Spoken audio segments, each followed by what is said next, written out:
নিজের জন্য আর কি ভাববো বল? যার ভাবার কথা সে ভাবলো না। আর কিছু চাই না। তোর বিয়েটা দিই, তারপর মরতে পারলেই হয়। সবজি কাটতে কাটতে নিতার বলা কথাগুলো কিচেনের বাইরে থেকে শুনতে পেলেন শীতাংশু। তেলে সবজি ছাড়ার ছ্যাঁক ছ্যাঁক আওয়াজে ঢেকে গেল রিম্পির প্রত্যুত্তরটা। নিতা যেন দিন দিন কেমন অভিমানী আর খিটখিটে হয়ে উঠছে। আজকাল বড় অচেনা লাগে নিতাকে। কোনো কথাই যেন আর সোজাভাবে শুনতে বা বলতে ভুলে গেছে নিতা। অবশ্য নিতাকেই বা আর কী দোষ দেবে? সেই 18 বছর বয়সে বিয়ে করে সংসারে এসেছিল শীতাংশুর হাত ধরে। যৌথ পরিবারে শাশুড়ি ননদ জায়ের ফরমাইশ খাটতে খাটতেই জীবন কেটে গেল। একদিকে সংসারের কাজ, অন্যদিকে শম্পি আর রিম্পির দায়িত্ব। শম্পির বিয়ে হয়েছে বছর দুয়েক। সুন্দরী আর মিষ্টি স্বভাবের মেয়ে শম্পির পাত্র খুঁজতে বেশি বেগ পেতে হয়নি নিতা আর শীতাংশুকে। রিম্পিও চাকরি করছে বছরখানেক হলো। চাকরির পাশাপাশি পড়াশোনাও করে মেয়েটা। কিন্তু নিতার জীবন সেই একই আছে। এখনও সেই পুরনো বাড়ির একতলায় কোনো রকমে ছোট মেয়ে আর বরকে নিয়ে থাকা। অংশটা খাতায় কলমে পৈতৃক সম্পত্তি সূত্রে পাওয়া হলেও থাকতে হয় ভাড়াটেদের মতো। সারা দিন ওপরতলায় বসবাসকারী বড় জা আর ভাসুরের কাছে খোঁটা শুনতে হয় নিতাকে। একদিকে পাম্পের জল বেশি খরচ করা নিয়ে অশান্তি, আবার অন্যদিকে ওদের জন্মাষ্টমী বা লক্ষ্মী পুজোয় রাঁধুনি হওয়ার আদেশ। কথায় আছে, মেয়েদের স্বামী শক্ত না হলে কপালে অশেষ দুঃখ থাকে। আর নিতার মতো সাধারণ মধ্যবিত্ত পরিবার থেকে আসা মেয়েদের তো আরও বেশি, যারা 7 চরে রা কাটতে পারে না, এদিকে মনে মনে গজরায়। আবার স্বামীও বড় দাদা বা বৌদির ওপর গলা তুলে কথা বলতে পারে না, তাদের খারাপ আচরণ সত্ত্বেও। যেমন আজ সকালেই তো ওপর থেকে চিৎকার করে বড়জা বলল, গাছগুলো ফেলে দিতে পারিস না? কি নোংরা হয় উঠোনটা! তোর বড়দা মর্নিং ওয়াকে বেরোয়।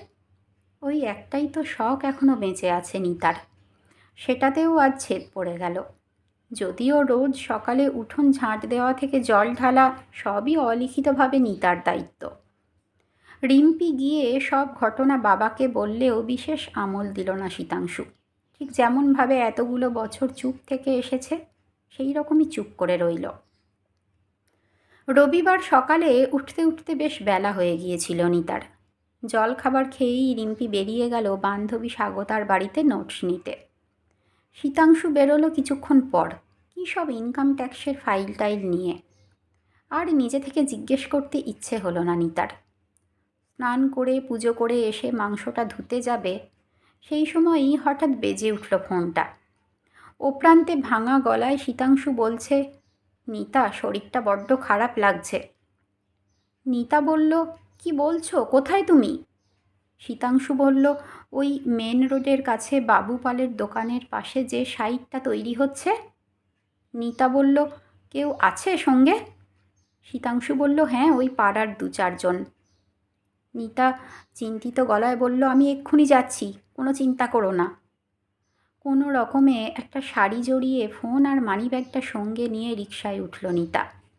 চোখ থেকে অঝরে জল পড়ছে। হতে পারে লোকটা প্রতিবাদী নয়, তা বলে ওকে ভালোবাসে না তা তো নয়।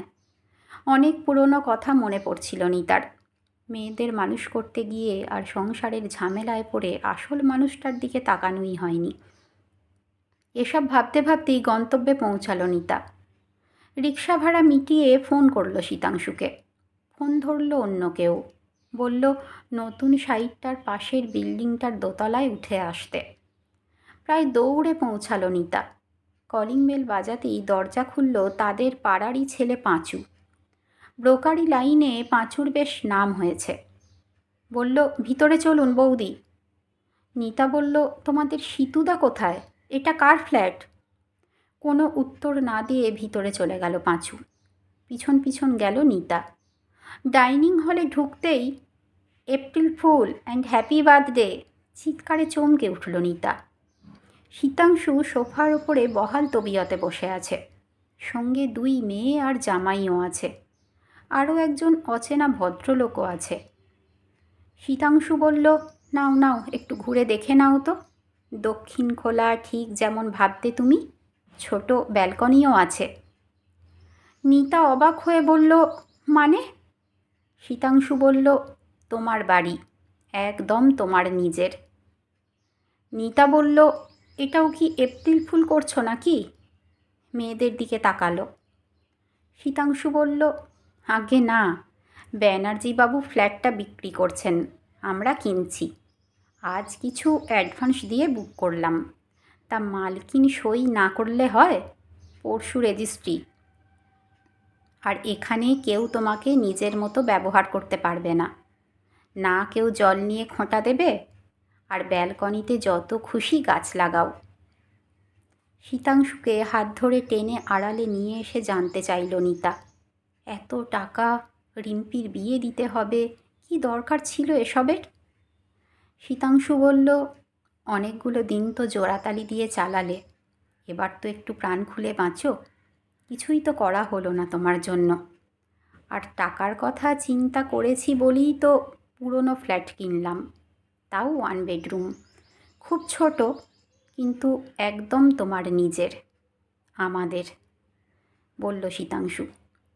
নিতার দু চোখ জুড়ে তখন শুধুই বাড়িধারা। চোখটা মুছিয়ে শীতাংশু বলল, চলো কাজটা এগিয়ে নিই। নিতা হয়তো ভুলে গেছে, কিন্তু শীতাংশু ভোলেনি। বেশ কয়েক বছর আগে 2 মেয়ে মিলে মাকে বোকা বানিয়ে এপ্রিল ফুল বলে খুব মজা করছিল। নিতা বোকার মতো হেসে বলেছিল, আরে জন্মই তো বোকা হওয়ার দিনে, তাই আজন্ম দেখ গাধাই রয়ে গেলাম, পরের বোঝা টেনেই মরবো একদিন। খুব মনে লেগেছিল শীতাংশুর। ভেবে রেখেছিলেন একদিন তিনি নিতার বোকা হওয়ার দিনের জন্ম সার্থক করবেনই। তার 2 মেয়ের জন্মদাত্রী, তার গোটা সংসারের ভিত একটু চাপা আর সহনশীল হতে পারে, কিন্তু ফুল যে নয় তা খুব ভালোই জানেন মুখচোরা শীতাংশু।